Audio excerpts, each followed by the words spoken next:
কয়লা পাচার মামলায় বিদেশে পলায়ন, দুবাইয়ে পলায়ন তৃণমূল নেতার। অবশেষে তিনি দেশে ফিরতে চাইছেন। কড়া জবাব সুপ্রিম কোর্টের। দুবাইয়েই থাকুন। কয়লা পাচারের কিংপিং লালার অগ্রিম জামিন নিয়ে যে মন্তব্য করেছে সুপ্রিম কোর্ট, তাতে রাজনৈতিক মহলে তোলপাড় পড়ে গেছে। অনেকে ভাবছেন তাহলে আরও এক উইকেটের পতন 2026-এর আগেই আরও একটি বড় ধাক্কা। সুপ্রিম কোর্টে ধাক্কা, কয়লা পাচার মামলার মূল চক্রী অনুপ মাঝি ওরফে লালা। শীর্ষ আদালতে খারিজ জামিনের আর্জি। দেশে ফিরতে চান অনুপ মাঝি। বন্ধুগণ, আপনাদেরকে জানিয়ে রাখি, সুপ্রিম কোর্টে সলিসিটর জেনারেল তুষার মেহতা স্পষ্টভাবে জানিয়ে দিয়েছেন ওর নিজের আসার দরকার নেই। তাহলে কি ভয়? না, ওকে টেনে আনা হবে। এই রক্ষা কবচের কোনো দরকার নেই। এরপরেই সুপ্রিম কোর্টের বেঞ্চের তাৎপর্যপূর্ণ মন্তব্য, এত বছর আনতে পারেননি, এক সপ্তাহে কি হবে? দুবাইতে থাকুন। শুনানি ফের 10ই সেপ্টেম্বর। আপনারা সকলে জানেন যে কয়লা পাচার মামলার মূল চক্রী অনুপ মাঝি ফেরার। এর আগে বেশ কয়েকবার তাকে তলব করা হলেও কিন্তু হাজিরা এড়িয়েছেন।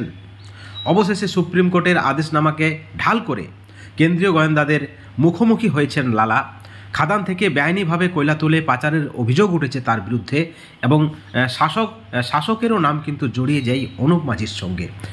যে দাবি বিজেপির, যে শাসক দলের মদতেই এই অনুপ মাঝি কয়লা পাচার করতেন। এই কাজে তাকে সাহায্য করেছে ইসিএল নিরাপত্তা সংস্থা, সিআইএসএফ, রেলের একাংশের কর্মীরাও, এমনটাও কিন্তু অভিযোগ উঠছে। দীর্ঘদিন ধরে তিনি পলাতক রয়েছেন, বিদেশে রয়েছেন, দুবাইয়ে রয়েছেন। তাকে হন্য হয়ে খুঁজেছে সিবিআই। যদিও আত্মগোপন করে সুপ্রিম কোর্টের দ্বারস্থ হয়েছেন অনুপ মাঝি ওরফে লালা। ইতিমধ্যে লালার সম্পত্তি যদিও বাজেয়াপ্ত করেছে সিবিআই, প্রচুর সম্পত্তি, স্থাবর সম্পত্তির পরিমাণ কয়েকশো কোটি টাকার, যেমনটা কিন্তু দাবি করা হচ্ছে সিবিআই সূত্রে। অত্যন্ত বড় খবর, এবার অনুপ মাঝি দেশে ফিরতে চাই। হাইকোর্টের ভর্ৎসনা দুবাইয়ে থাকুন। যদিও সলিসিটর জেনারেল তুষার মেহতা বলছেন যে তাকে টেনে আনা হবে, সুপ্রিম কোর্ট কিন্তু উল্টো কথা বলছেন যে এতদিন পারেননি, এক সপ্তাহে কি পারবে। বন্ধুগণ, আপনারা সকলে জানেন যে বড় বড় মাথা দেশের বাইরে, কিন্তু এখনও তাদেরকে আনা যায়নি। এই ভিডিওর পরিপ্রেক্ষিতে আপনাদের মতামত কী, আপনাদের প্রতিক্রিয়া কী? অবশ্যই আপনারা আমাদের চ্যানেলের কমেন্ট সেকশনে কমেন্ট করে জানাবেন।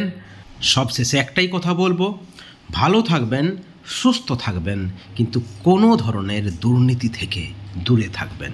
Thank you so much.